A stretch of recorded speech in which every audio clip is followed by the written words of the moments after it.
평양국제무역청 앞 새벽 안개가 짙게 깔린 거리에 검은색 승용차 한 대가 조용히 멈춰 섰습니다. 차 안에서 리서아가 아버지 리광철을 바라보며 긴장된 표정을 감추지 못하고 있었습니다. 리광철이 서류 봉투를 서아의 손에 쥐어주며 낮은 목소리로 천천히 말했습니다. 공항 직원들한테 이것만 보여주면 돼. 절대 다른 말 하지 마. 서아가 봉투를 가방 안에 조심스럽게 넣으며 떨리는 목소리로 물었습니다. 아버지는요? 나는 나중에 갈게. 너부터 안전하게 나가는 게 중요해. 리광철이 서아의 어깨를 두 손으로 잡으며 딸의 눈을 똑바로 마주쳤습니다. 무슨 일이 있어도 뒤돌아보지 마. 알았지? 네. 서아가 차에서 내려 안개 속으로 걸어가는 동안 리광철은 백미러로 딸의 뒷모습을 지켜보다가 차를 천천히 출발시켰습니다. 서아는 공항 입구로 걸어가며 가방 끈을 단단히 쥐고 심호흡을 했습니다. 공항 대합실은 새벽임에도 출국을 기다리는 사람들로 붐비고 있었습니다. 서아가 출국 수속 창구 앞에서 줄을 서서 기다리는 동안 주변을 경계하며 살폈습니다. 앞 사람이 수속을 마치고 지나가자 서아가 창구로 다가가 직원과 마주 섰습니다. 직원이 서류를 받아들며 무표정한 얼굴로 여권을 요구했습니다. 여권 주세요.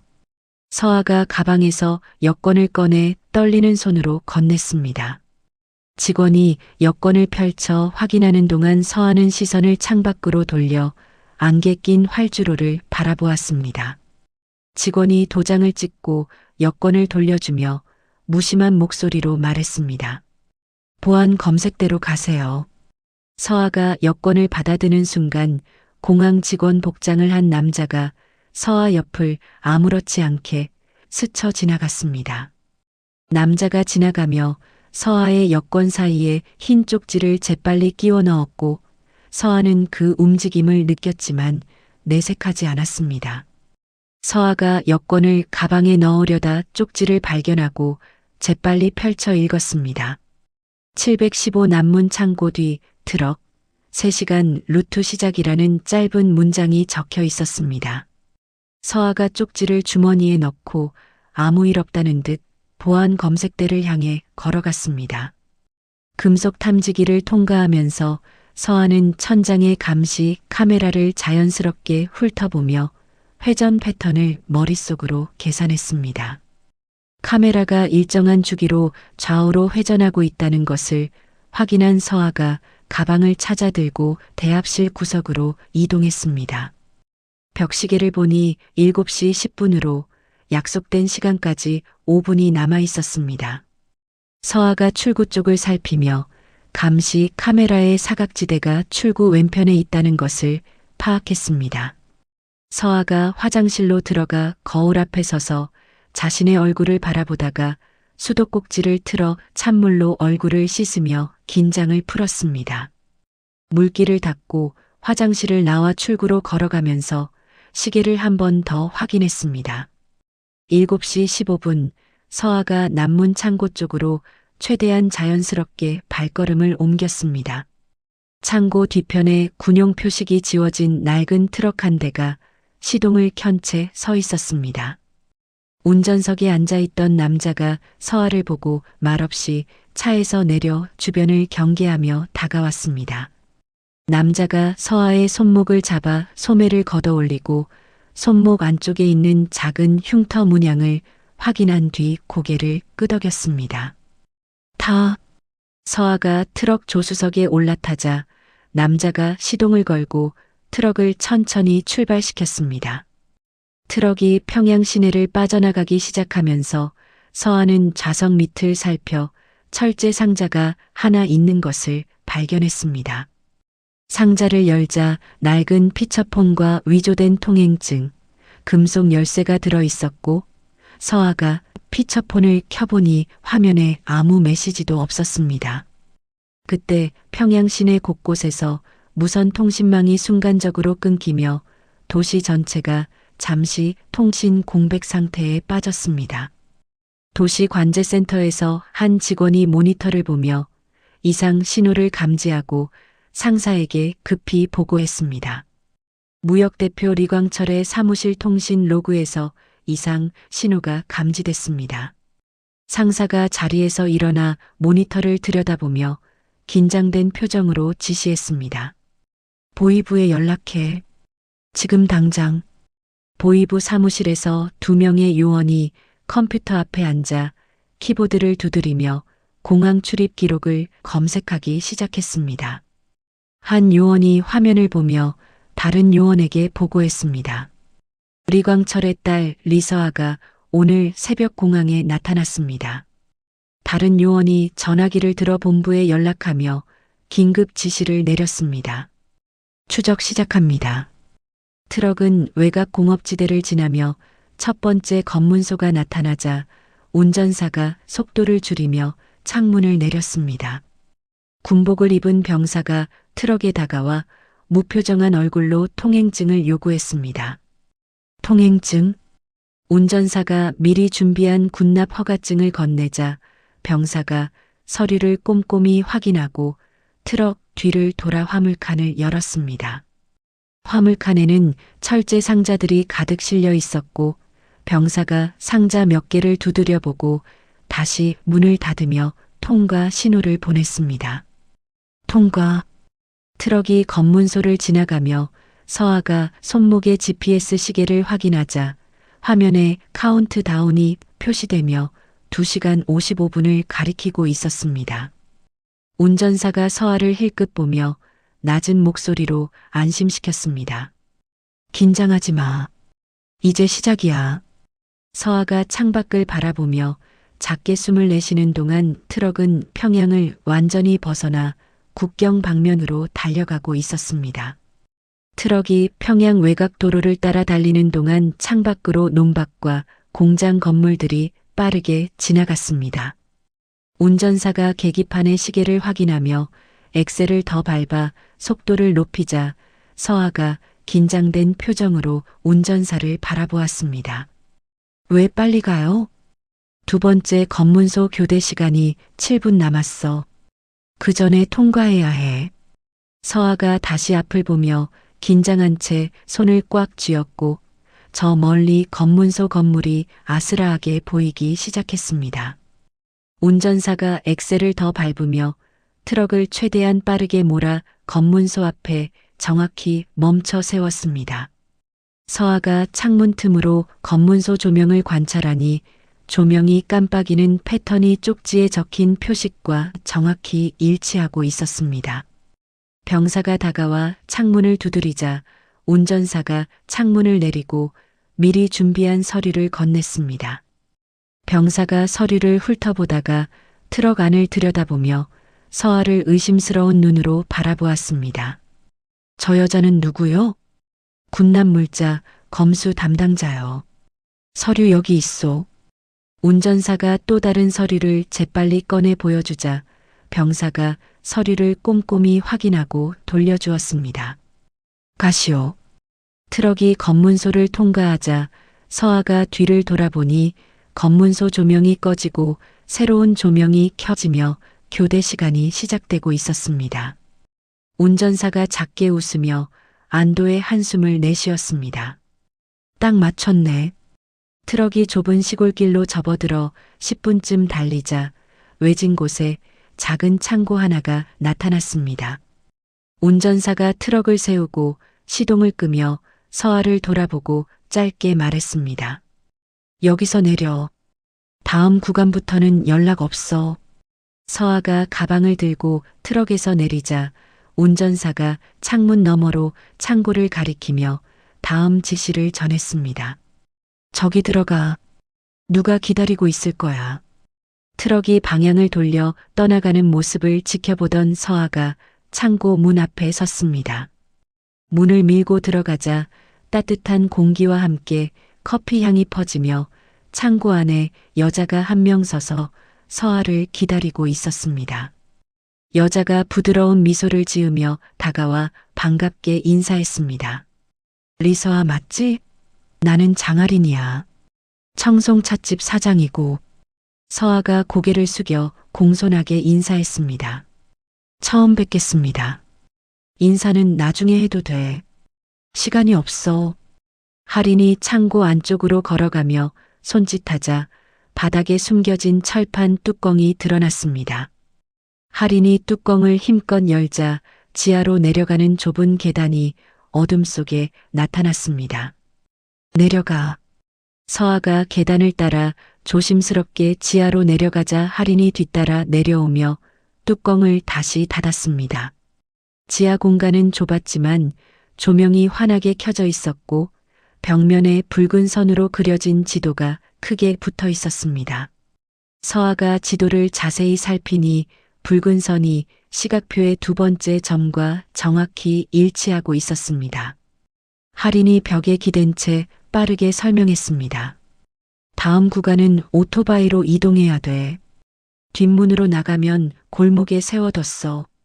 그때 지상에서 차량 소리가 들리자 할인이 재빨리 계단을 올라가 틈새로 밖을 경계하며 내다보았습니다. 검은 세단 2대가 창고 앞에 속도를 줄이며 멈춰 서고 있었고 할인이 긴장된 표정으로 내려와 서아의 팔을 급히 잡았습니다. 보이부야. 빨리 움직여야 해. 할인이 지하 공간 구석에 있는 작은 문을 열자 좁은 통로가 어둠 속에 나타났습니다. 이 통로 끝이 뒷골목이야. 가. 서아가 통로로 몸을 숙여 들어가자 할인이 문을 닫고 재빨리 계단을 올라갔습니다. 창고 문이 벌컥 열리며 보이부 요원 2명이 의심스러운 눈빛으로 안을 살피며 들어왔습니다. 할인이 커피 머신 앞에 서서 태연하게 버튼을 누르자 커피 머신에서 증기가 뿜어져 나오며 큰 소리가 창고 안을 가득 채웠습니다. 요원 한 명이 할인에게 다가가며 날카로운 목소리로 물었습니다. 여기 다른 사람 없어? 할인이 커피잔을 들며 태연하게 고개를 저었습니다. 저 혼자예요. 무슨 일이신데요? 수상한 여자 한 명을 찾고 있어. 여기는 아무도 안 왔는데요. 요원이 할인의 대답을 의심하며 창고 안을 둘러보는 동안 다른 요원이 구석구석을 살피며 상자들을 열어보았습니다. 할인이 커피를 홀짝이며 태연한 척 요원들을 지켜보고 있었고 요원들이 아무것도 찾지 못하고 불만스러운 표정으로 밖으로 나갔습니다. 할인이 창문 너머로 세단이 완전히 떠나는 것을 확인하고 안도의 숨을 크게 내쉬었습니다. 뒷골목에서 서아가 미리 준비된 오토바이에 올라타 시트 밑을 열어보니 소형 GPS 차단기가 설치되어 있었습니다. 서아가 시동을 걸고 골목을 조심스럽게 빠져나가는 순간 골목 끝에서 보이부 순찰차가 반대편으로 들어오는 것이 보였습니다. 서아가 재빨리 방향을 틀어 다른 길로 접어들며 순찰차를 피해 큰 도로에 진입했습니다. 큰 도로에 들어서자 서아가 GPS 차단 스위치를 눌러 손목 시계의 신호 표시가 사라지는 것을 확인했습니다. 서아가 시계를 다시 확인하니 1시간 30분이 남아 있었고 주머니에서 할인이 건넨 쪽지를 꺼내 피처폰으로 QR코드를 스캔했습니다. 화면에 강변 제철소 앞 적재장 915 이전 도착이라는 글자가 나타나자 서아가 오토바이 속도를 높였습니다. 도로 옆으로 강물이 유유히 흐르고 있었고 멀리 제철소 굴뚝에서 연기가 피어오르는 것이 보이자 서아가 가쪽을 향해 오토바이를 몰았습니다. 국경 인근 제철소 부근에 폭우가 쏟아지기 시작하며 빗줄기가 점점 거세졌습니다. 서아가 오토바이를 적재장 입구에 세우고 헬멧을 벗으며 주변을 조심스럽게 살폈습니다.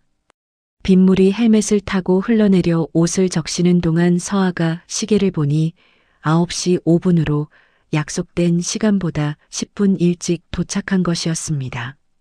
서아가 오토바이에서 내려 빗속을 뚫고 적재장 안으로 걸어 들어가자 컨테이너들이 줄지어 서 있는 모습이 보였습니다. 빗소리가 컨테이너 지붕을 두드리는 소리가 요란하게 울려 퍼지는 가운데 서아가 컨테이너 사이로 몸을 숨기며 주변을 경계했습니다. 그때 컨테이너 뒤에서 남자 한 명이 기자증을 목에 걸고 나타나자 서아가 뒤로 물러서며 경계의 눈빛을 보냈습니다. 남자가 두 손을 들어 보이며 적대감이 없다는 신호를 보내고 침착한 목소리로 말했습니다. 놀라지 마. 나는 민도윤이야. 기자고. 누가 보낸 거예요? 리광철 대표. 당신 아버지. 서아가 남자를 빤히 쳐다보며 그의 말을 믿어도 되는지 판단하려 했습니다. 도윤이 주머니에서 작은 USB를 꺼내 보여주며 급하게 설명했습니다. 당신 아버지가 이걸 나한테 전달하려고 했어. 국제거래 사건 관련 증거야.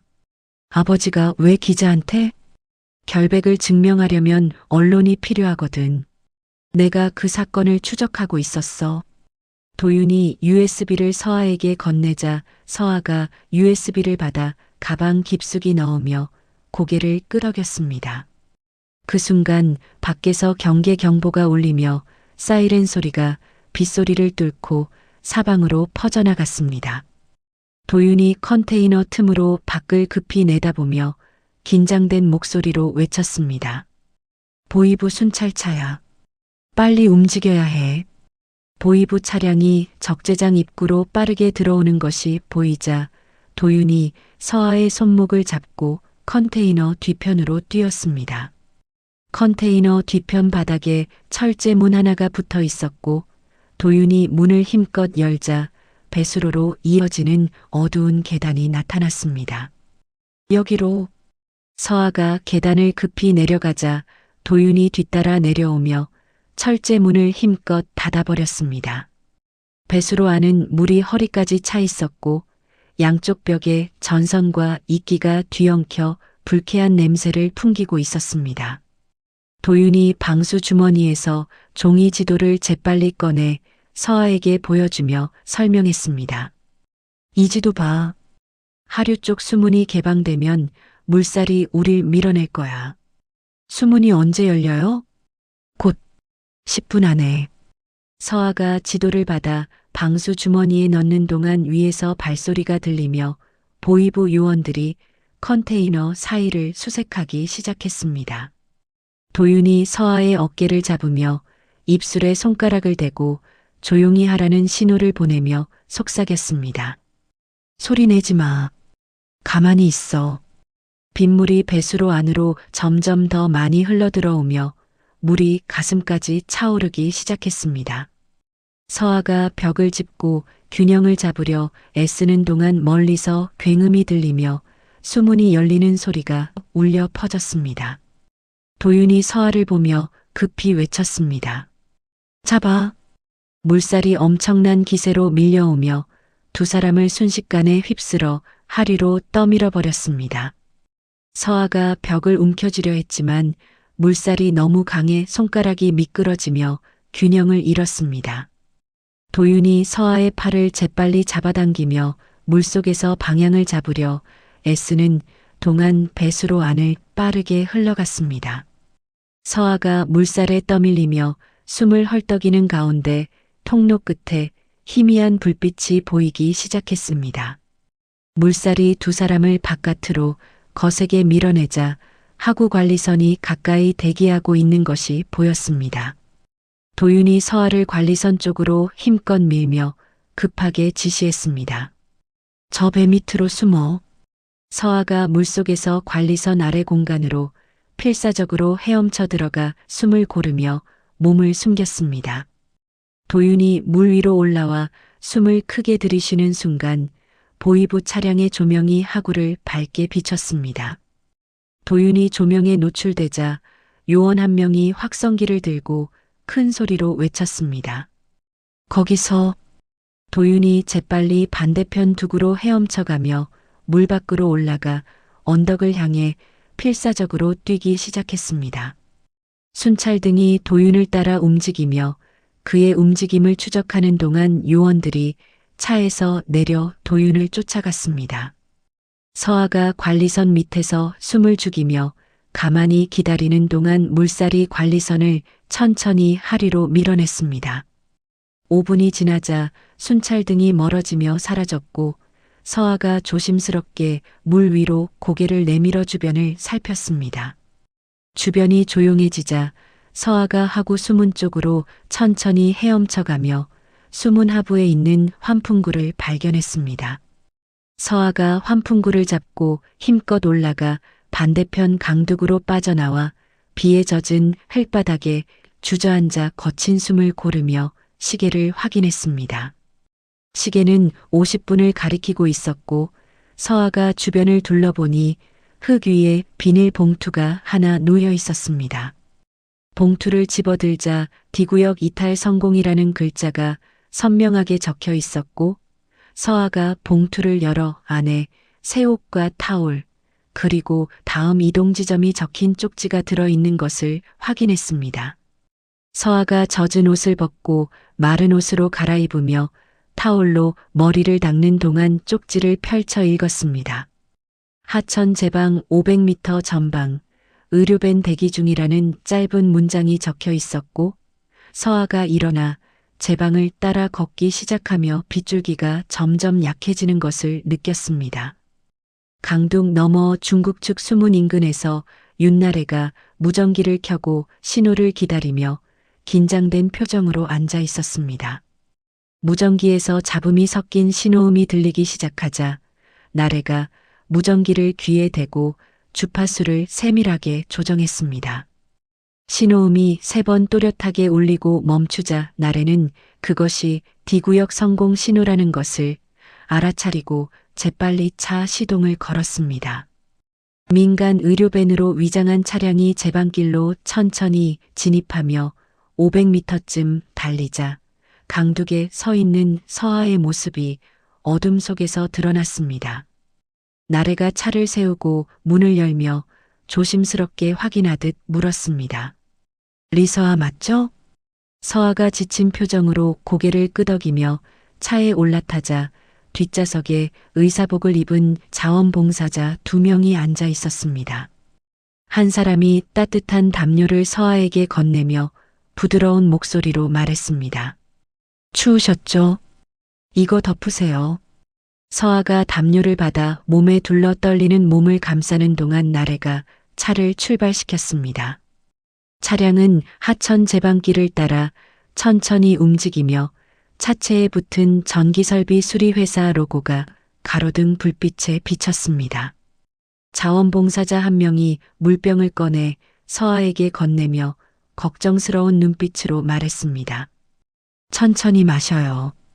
서아가 물병을 받아 한 모금 마시며 목을 축이는 동안 나래가 백미러로 서아를 보며 자신을 소개했습니다. 저는 NGO 구조 네트워크 현장 요원이에요. 윤나래라고 해요. 감사합니다. 아직 안심하긴 일러요. 공안 검문소가 하나 더 남았어요. 차가 10분쯤 달리자 앞쪽에 조명이 밝게 켜진 임시 검문소가 나타나며 공안 차량 2대가 길을 막고 있었습니다. 나래가 속도를 줄이며 백미러로 서아를 보고 급하게 지시했습니다. 서아 씨, 지금 뒤에 있는 상자 안으로 들어가요. 빨리요. 자원봉사자들이 재빨리 뒷문을 열고 큰 진료 장비 상자를 꺼내 뚜껑을 열자 안이 비어 있었습니다. 서아가 재빨리 상자 안으로 몸을 최대한 웅크려 들어가자 자원봉사자들이 뚜껑을 닫고 다시 차에 조심스럽게 실었습니다. 나래가 검문소 앞에 차를 세우자 공안 한 명이 손전등을 들고 다가와 창문을 두드렸습니다. 나래가 창문을 내리고 침착한 표정으로 대답했습니다. 어디 가는 차요? 의료봉사 차량입니다. 하류마을로 가는 중이에요. 공안이 손전등을 차 안으로 비추며 뒷좌석에 앉아있는 자원봉사자들과 그들의 무릎 위에 올려진 의료 가방을 살폈습니다. 뒤 열어봐요.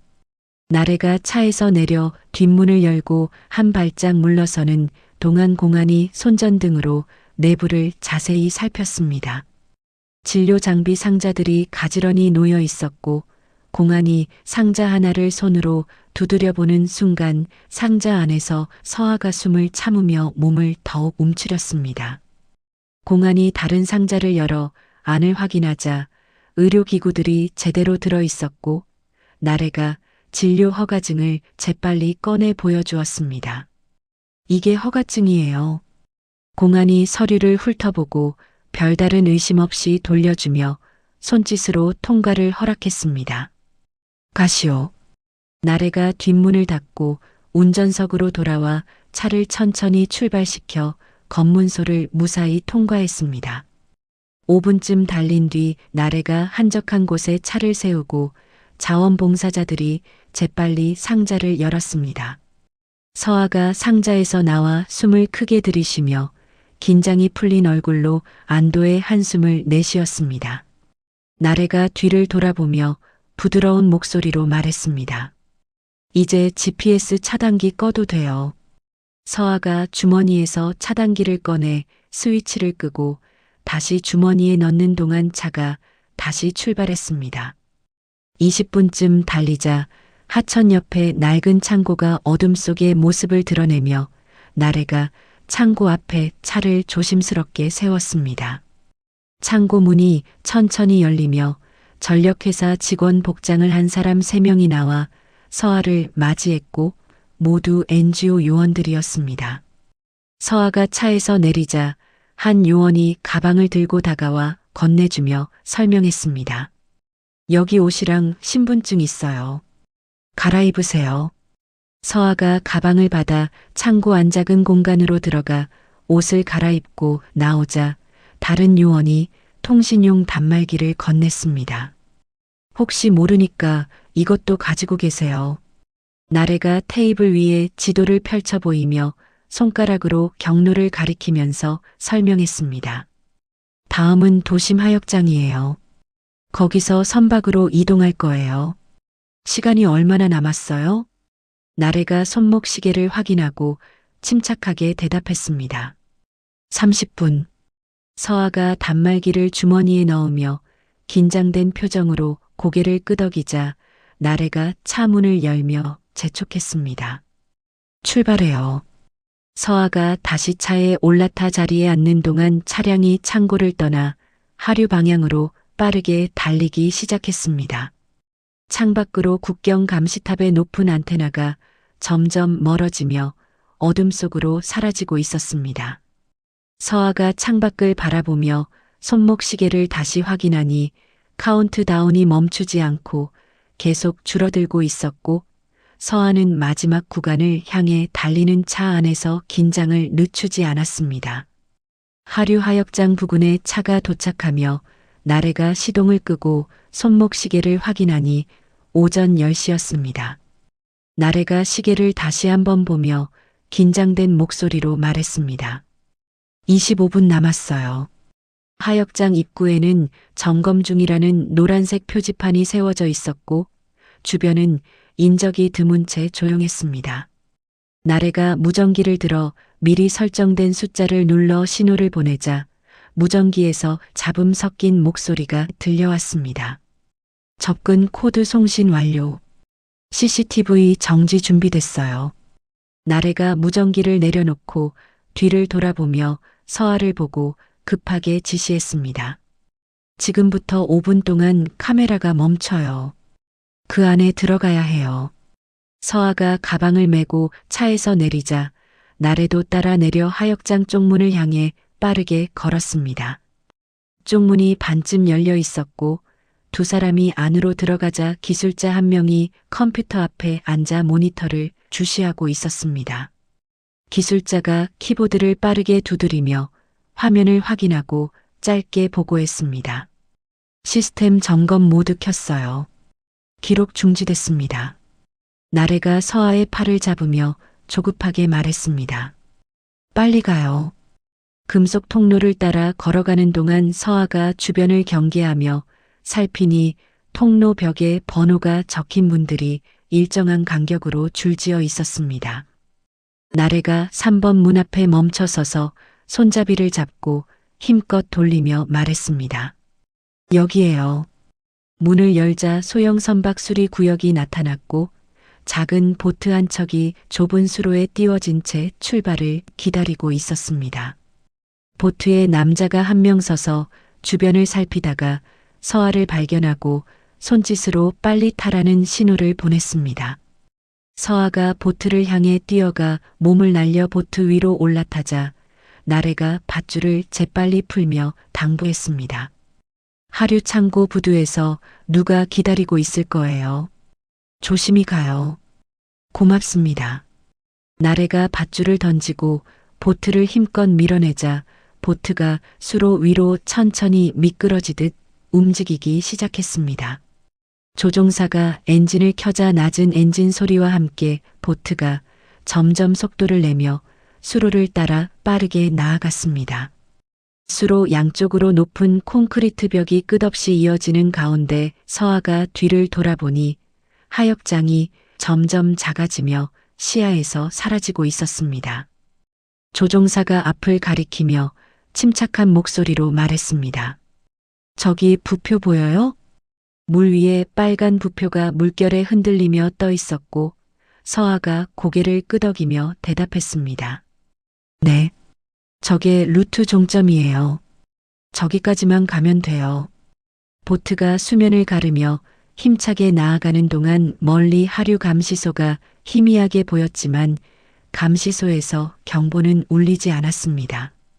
조종사가 작게 웃으며 안도의 한숨을 내쉬고 말했습니다. 다 끝났어요.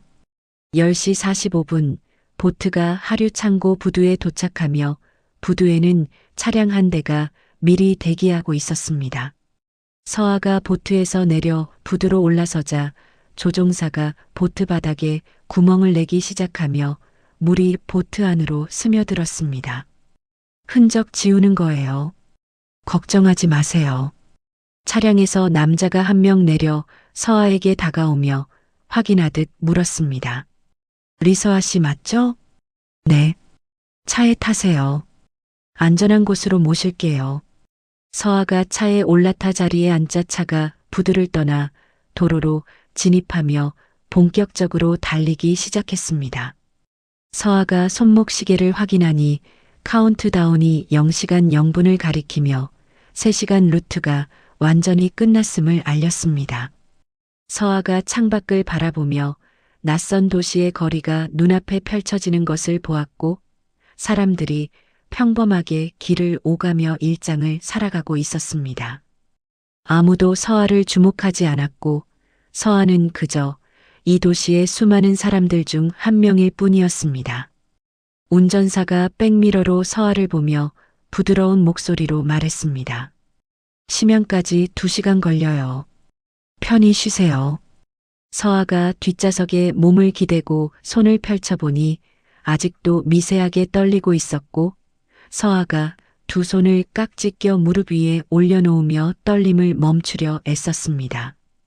차창 밖으로 햇빛이 구름 사이로 비쳐 들어오며 비가 완전히 그쳤고 서아가 눈을 감으며 깊은 안도감을 느꼈습니다. 차는 고속도로를 따라 북쪽으로 달리며 국경의 강물이 점점 멀어지고 있었고 서아가 가방을 열어 USB를 꺼내 들여다보며 아버지가 목숨 걸고 지키려던 장거를 다시 한번 확인했습니다. 서아가 USB를 다시 가방 깊숙이 넣고 창밖을 바라보며 차량이 휴게소에 잠시 멈추자 운전사가 뒤를 돌아보며 말했습니다. 화장실 다녀오세요. 앞으로 1시간은 쉴 곳이 없어요. 서아가 차에서 내려 휴게소 건물로 걸어가 화장실 거울 앞에 서서 얼굴을 씻으며 거울 속 자신의 얼굴이 낯설게 느껴졌습니다. 젖은 얼굴을 타올로 닦으며 서아가 작게 숨을 내쉬고 휴게소를 나와 차로 돌아와 다시 출발했습니다. 1시간 뒤 심양 시내가 보이기 시작하며 높은 건물들이 하늘을 찌르듯 솟아 있었고 차가 총영사관 보호센터 앞에 천천히 멈춰 섰습니다. 운전사가 뒤를 돌아보며 짧게 말했습니다. 도착했어요. 서아가 차에서 내리자 보호센터 문 앞에 직원 한 명이 서서 기다리고 있었고 직원이 부드러운 미소를 지으며 말했습니다. 리서아 씨 맞으시죠? 안으로 들어오세요. 서아가 센터 안으로 들어가자 문이 닫히며 바깥의 모든 소음이 차단되어 조용했고 서아는 그 고요함 속에서 처음으로 진정한 안전을 느꼈습니다. 이틀이 지난 뒤 심양총영사관 보호센터 면담실에서 서아가 책상을 사이에 두고 직원과 마주 앉아 있었습니다. 직원이 서류를 정리하며 밝은 표정으로 말했습니다. 신분 확인 절차가 완료됐어요.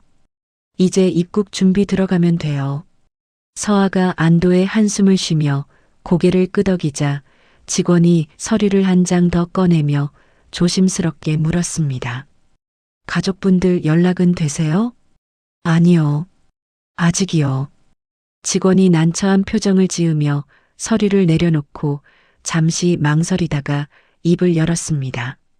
사실 오늘 아침에 국경 쪽에서 보고가 들어왔어요.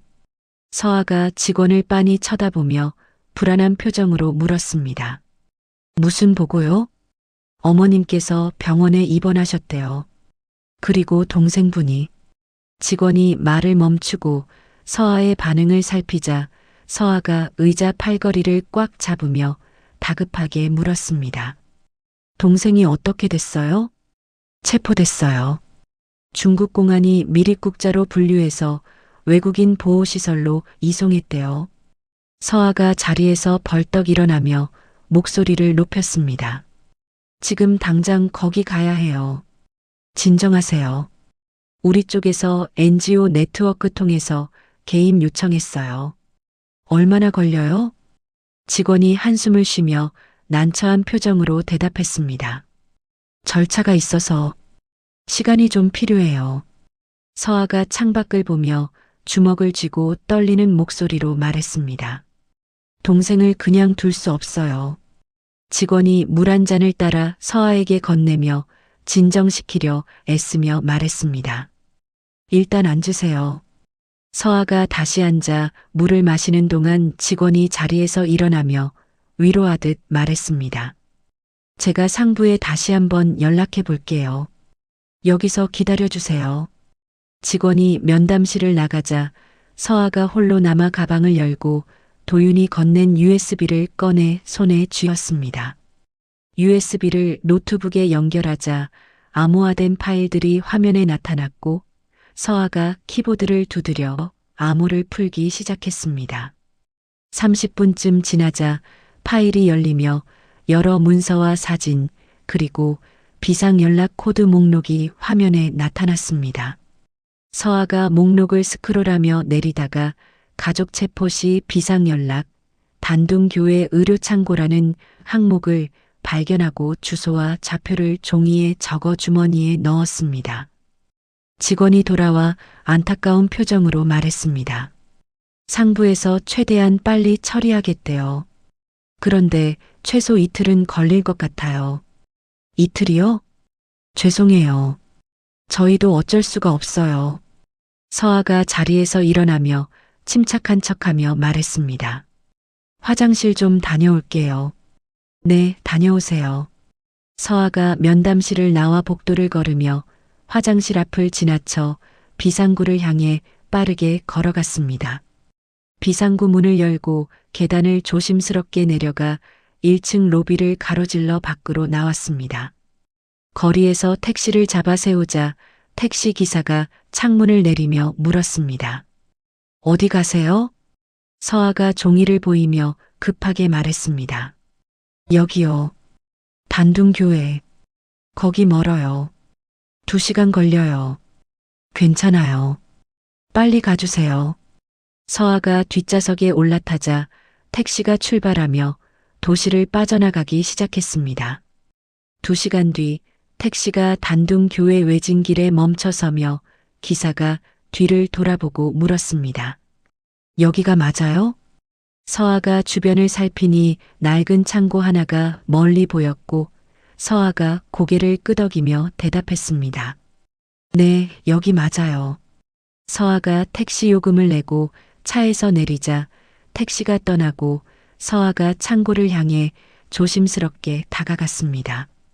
창고 문이 반쯤 열려 있었고 서아가 안을 들여다보니 구급차 2대가 나란히 서 있었습니다. 한 대는 깨끗한 의료용 차량이었고 다른 한 대는 오래돼 보이는 낡은 벤이었습니다. 창고 안으로 들어가자 나래가 상자를 정리하다가 서아를 보고 놀란 표정으로 다가오며 물었습니다.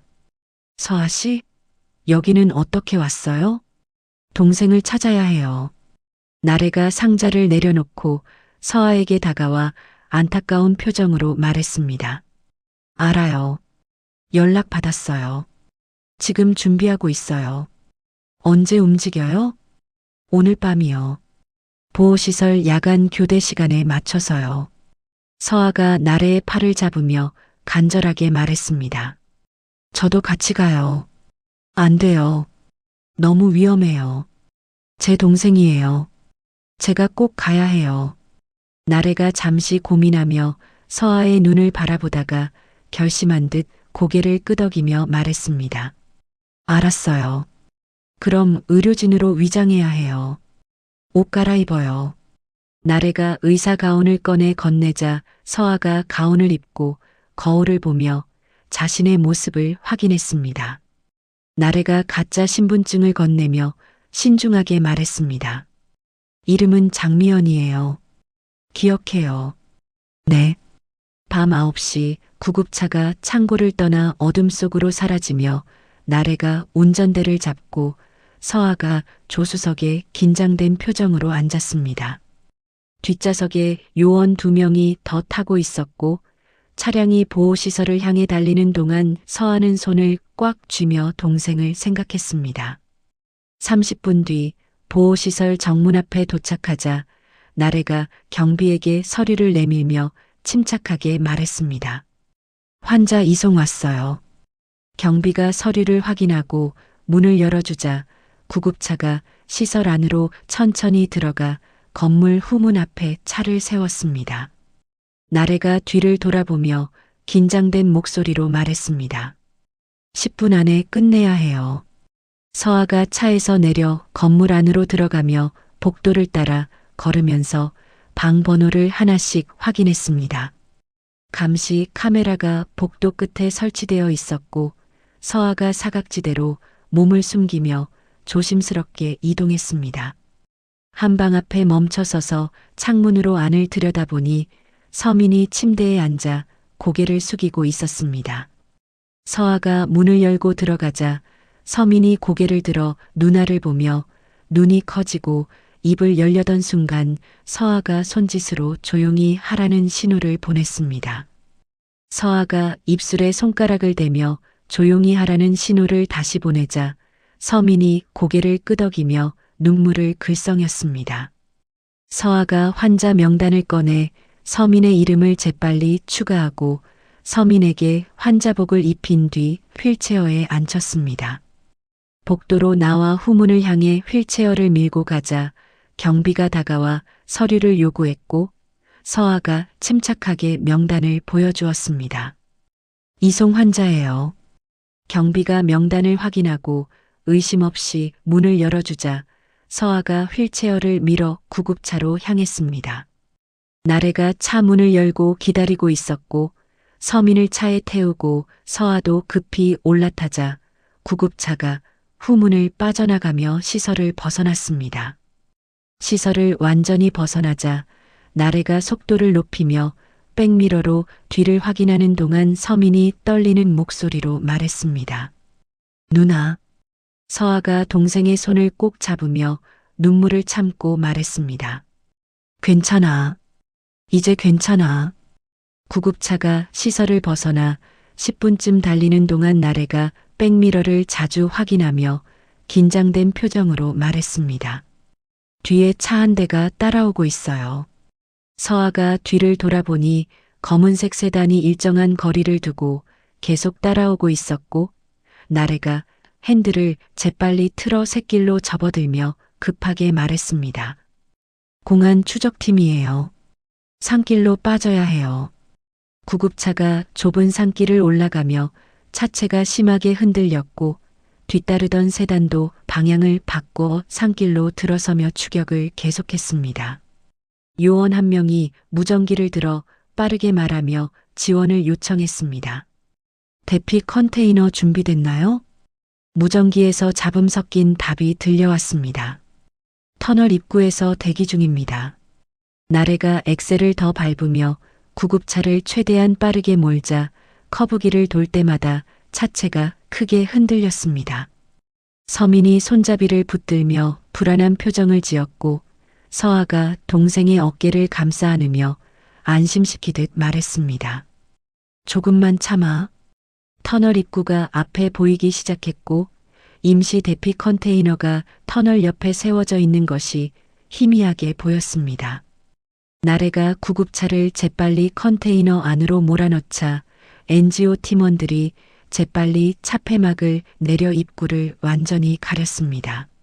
모두 숨을 죽이고 기다리는 동안 공안 세단이 터널 앞에 급브레이크를 밟으며 멈춰 섰습니다.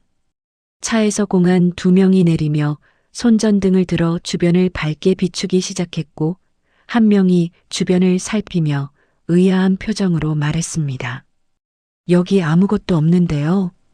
분명 이쪽으로 왔는데. 두 공안이 터널 안으로 들어가 구석구석을 살피는 동안 컨테이너 안에서 서아가 서민의 입을 손으로 막으며 숨소리조차 내지 않으려 애썼습니다. 나래가 손가락을 입술에 대며 조용히 하라는 신호를 보내는 동안 공안들의 발소리가 점점 가까워졌다가 멀어졌습니다. 공안들이 터널을 빠져나오며 서로를 보고 고개를 저었고 한 명이 무전기를 꺼내 본부에 보고했습니다. 차가 사라졌어요. 다른 길로 빠진 것 같은데요.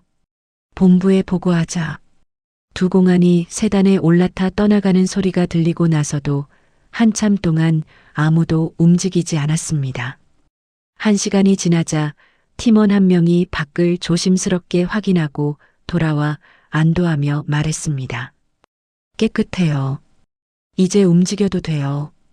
나래가 차폐막을 걷고 구급차를 천천히 빼내는 순간 다른 방향에서 또 다른 차량이 조용히 다가왔습니다.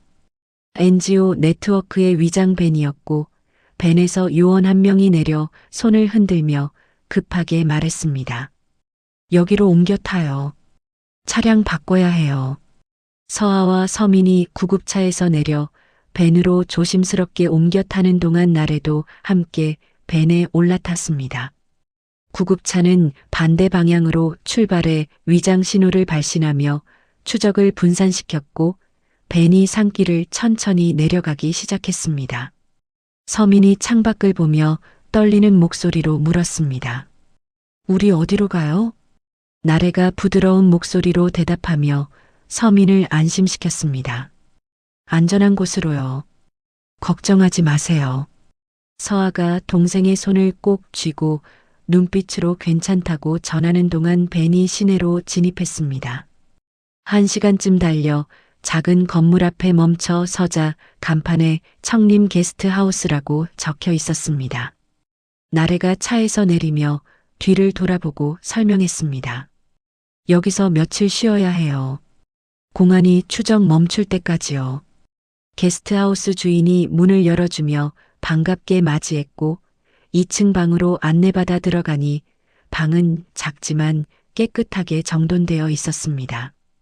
서민이 침대에 앉아 고개를 떨구며 한숨을 쉬자 서아가 옆에 앉으며 부드럽게 물었습니다.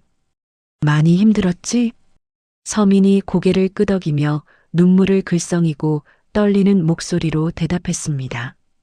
누나가 나타나지 않았으면 어떡하나 했어요. 이제 괜찮아. 곧 엄마도 만날 수 있어. 서민이 눈물을 손등으로 닦으며 고개를 끄덕이자 나래가 방에 들어와 물병과 음식을 테이블 위에 놓으며 말했습니다. 일단 드세요. 내일 아침에 다음 계획 말씀드릴게요. 고맙습니다. 나래가 방을 나가고 남매만 남자 서아가 음식을 꺼내 서민에게 건네며 격려하듯 말했습니다. 먹어. 많이 배고팠을 거야.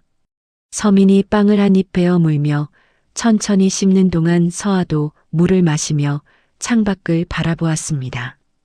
밤하늘에 별이 밝게 떠 있었고 서아는 그 별들을 보며 여기까지 온 여정을 생각했습니다. 다음 날 아침 나래가 방문을 조심스럽게 두드리며 물었습니다. 들어가도 돼요? 네, 들어오세요. 나래가 들어와 서류 봉투를 꺼내며 밝은 표정으로 말했습니다. 좋은 소식이 있어요. 공안이 허위 보고서 올렸어요. 무슨 보고서요? 대상자 송환 완료라고요. 사실은 못 찾았는데 찾았다고 보고한 거예요. 서아가 안도의 한숨을 쉬며 긴장이 풀린 표정으로 물었습니다. 그럼 이제 안전한 거예요? 일단은요. 우리가 그 보고서 사본을 확보해서 국제인권단체에 전달했어요. 나래가 봉투에서 종이를 꺼내 서아에게 보여주며 계속 설명했습니다. 그리고 민도윤 기자가 이 사건 내막을 취재해서 보고서로 제출했대요. 도윤 씨가요? 네. 아버님 사건 파일이랑 연결해서요. 비리 누명이 조작된 거였다는 증거가 나왔어요. 서아가 종이를 받아 읽으며 아버지의 결백을 증명하는 내용을 확인하자 서민이 옆에서 누나를 보며 놀란 표정으로 물었습니다. 아버지가 무죄라는 거예요? 그래. 아버지는 아무 잘못도 없었어. 나래가 의자에 앉으며 다시 말을 이었습니다. 북한 측에서 증거 유출 막으려고 더 이상 추적 안 한대요. 이제 입국 준비 재개할 수 있어요. 서아가 나래를 보며 걱정스러운 표정으로 물었습니다. 엄마는요? 어머님도 곧 합류하실 거예요. 병원 치료 마치시면요. 서아가 고개를 숙이며 눈물을 참으려 애쓰자 서민이 누나의 손을 잡고 함께 울먹였습니다. 나래가 자리에서 일어나며 두 사람을 바라보고 부드럽게 말했습니다. 저는 다음 작전 준비해야 해서 먼저 갈게요. 며칠 후에 연락드릴게요. 정말 고맙습니다. 나래가 미소 지으며 방을 나가자 서아가 창밖을 보며 작게 숨을 내쉬고 안도했습니다. 서민이 누나 옆에 앉으며 불안한 목소리로 물었습니다. 누나, 우리 이제 진짜 괜찮은 거죠? 서아가 동생을 안으며 확신에 찬 목소리로 대답했습니다. 응, 이제 괜찮아. 서울 하나원 적응시설 새벽 6시에 서아가 창문을 열고 밖을 내다보며 한강이 아침 햇살을 받아 반짝이는 모습을 바라보았습니다. 멀리 다리 위로 차들이 바쁘게 오가고 있었고 서민이 침대에서 일어나 기지개를 켜며 졸린 목소리로 말했습니다. 누나, 벌써 일어났어요?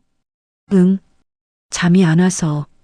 서민이 누나 옆으로 다가와 함께 창밖을 내다보며 감탄하듯 말했습니다. 여기 와서 일주일 됐는데 아직도 낯설어요. 시간이 지나면 익숙해질 거야.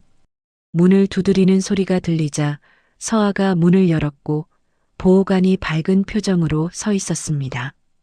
좋은 아침이에요. 어머님이 오늘 오신대요. 서아의 얼굴이 환해지며 놀라움과 기쁨이 동시에 드러났습니다. 정말요? 네. 오전 10시쯤 도착하실 거예요. 서민이 뛰어나와 흥분된 목소리로 물었습니다. 엄마가 오신다고요? 보호관이 따뜻하게 웃으며 고개를 끄덕이고 안심시켰습니다. 건강도 많이 회복하셨대요. 걱정 마세요. 서아가 보호관에게 고개 숙여 인사하며 진심으로 감사를 전했습니다. 알려주셔서 감사합니다. 보호관이 떠나고 남매가 서로를 보며 기쁨에 차서 웃었고 서민이 누나를 껴안으며 들뜬 목소리로 말했습니다. 드디어 가족이 다 모이네요. 그러게. 아빠만 오시면 완전한 건데. 아빠도 곧 오실 거예요. 무죄라고 증명됐잖아요. 서아가 동생의 머리를 쓰다듬으며 희망에 찬 미소를 지었고 오전 10시가 되자 1층 로비에서 서아와 서민이 초조하게 기다리고 있었습니다. 문이 천천히 열리며 리선미가 휠체어를 타고 들어오자 보호관이 휠체어를 밀고 있었고 서아가 달려가 어머니 손을 꼭 잡으며 눈물을 흘렸습니다. 엄마. 선미가 딸의 손을 꼭 쥐며 눈물을 흘리고 떨리는 목소리로 말했습니다. 우리 서아, 많이 힘들었지? 괜찮아요. 이제 다 괜찮아요. 서민도 다가와 어머니를 조심스럽게 안으며 목이 메인 목소리로 말했습니다. 엄마, 보고 싶었어요. 선미가 아들의 등을 토닥이며 눈물을 닦고 안도하듯 말했습니다. 엄마도, 우리 서민이. 세 사람이 한참을 껴안고 있는 동안 보호관이 조용히 물러나 그들에게 시간을 주었고 며칠 뒤 서아는 시설 도서실에서 책을 정리하며 상담 도우미 자원봉사를 시작했습니다. 새로운 여성 한 명이 도서실 문을 조심스럽게 열고 들어오며 불안한 표정으로 주변을 두리번거렸습니다. 서아가 책을 내려놓고 다가가 부드러운 미소를 지으며 말을 걸었습니다. 안녕하세요. 처음 오셨어요? 여성이 고개를 끄덕이며 작은 목소리로 대답했습니다. 네. 어제 왔어요. 저도 얼마 전에 왔어요. 리서아라고 해요. 저는 김혜진이에요. 서아가 의자를 가리키며 앉으라고 권했고 혜진이 조심스럽게 앉으며 걱정스러운 표정으로 물었습니다. 여기 적응하기 힘들지 않아요? 처음엔 힘들어요. 근데 시간 지나면 괜찮아져요. 혜진이 안도하는 표정을 지으며 작게 미소 지었고 서아가 책장에서 책 한 권을 꺼내 건네며 추천했습니다. 이거 읽어보세요.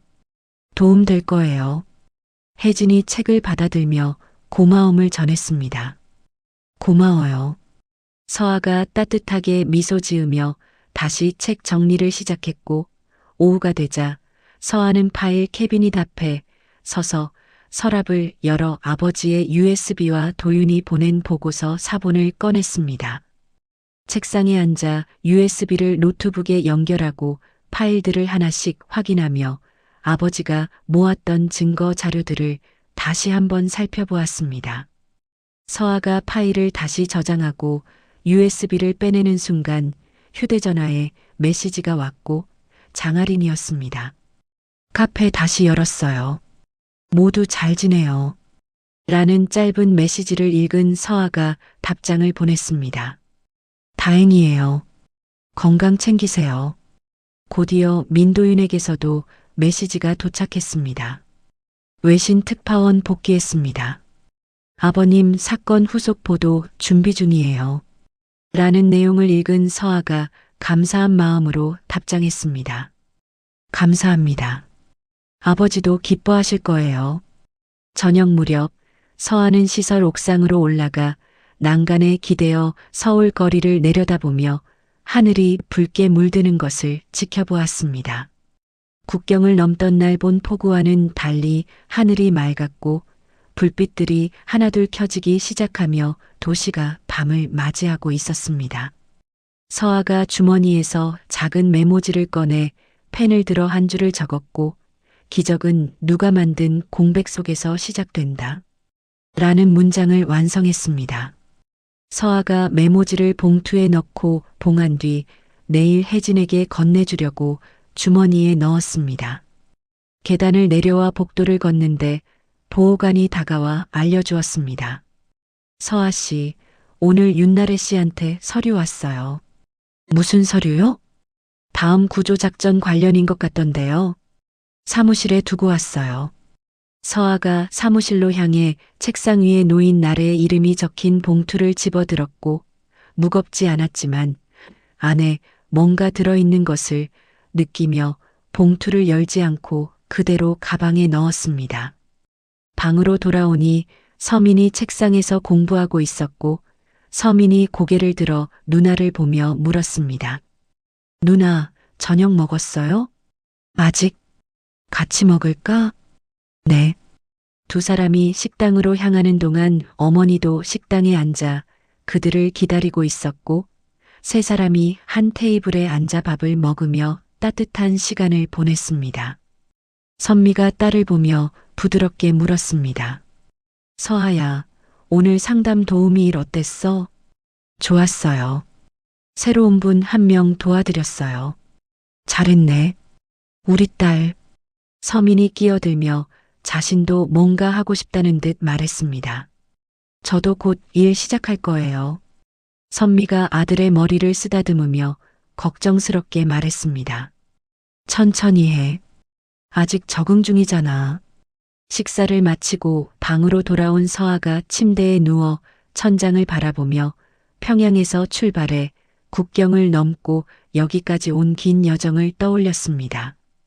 3시간 루트라는 이름의 탈출을 성공시킨 것은 운전사 할인, 도윤, 나래 등 수많은 사람들이 자신의 안전을 걸고 도와준 덕분이었습니다.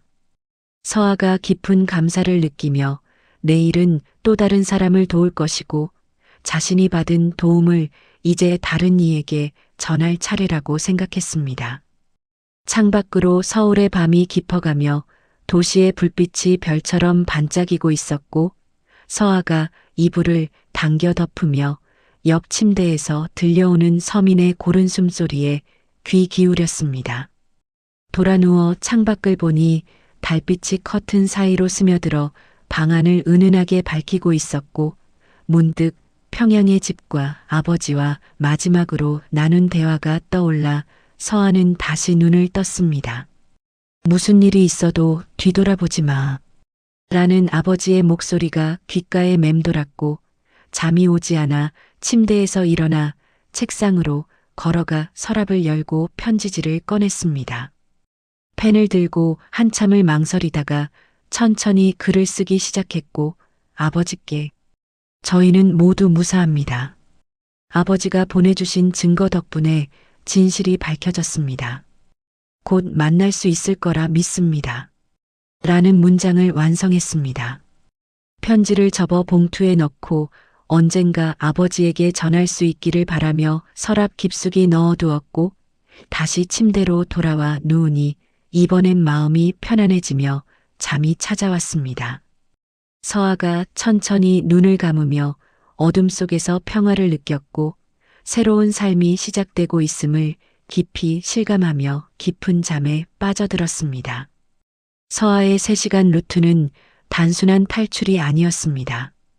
그것은 수많은 사람들의 용기와 헌신이 만들어낸 기적이었고 생명을 건 연대의 기록이었습니다. 운전사 장할인, 민도윤, 윤나래, 그리고 이름 없이 도운 수많은 손길들이 있었기에 서아는 새로운 삶을 시작할 수 있었습니다. 국경을 넘는 3시간 동안 서아가 경험한 두려움과 희망은 이제 다른 이들을 돕는 힘이 되었습니다. 하나원 도서실에서 새로 온 사람들을 맞이하는 서아의 미소 속에는 자신이 받은 도움을 갚고자 하는 마음이 담겨 있었습니다. 아버지의 결백이 증명되고 가족이 다시 모이고 새로운 땅에서 희망을 품게 된 이 이야기는 끝이 아니라 또 다른 시작입니다. 누군가의 3시간 루트를 위해 서아는 오늘도 작은 메모를 준비합니다. 기적은 누가 만든 공백 속에서 시작된다. 이야기를 끝까지 들어주신 분이 계시다면 잘 들었다고 댓글 하나만 남겨주세요. 감사합니다.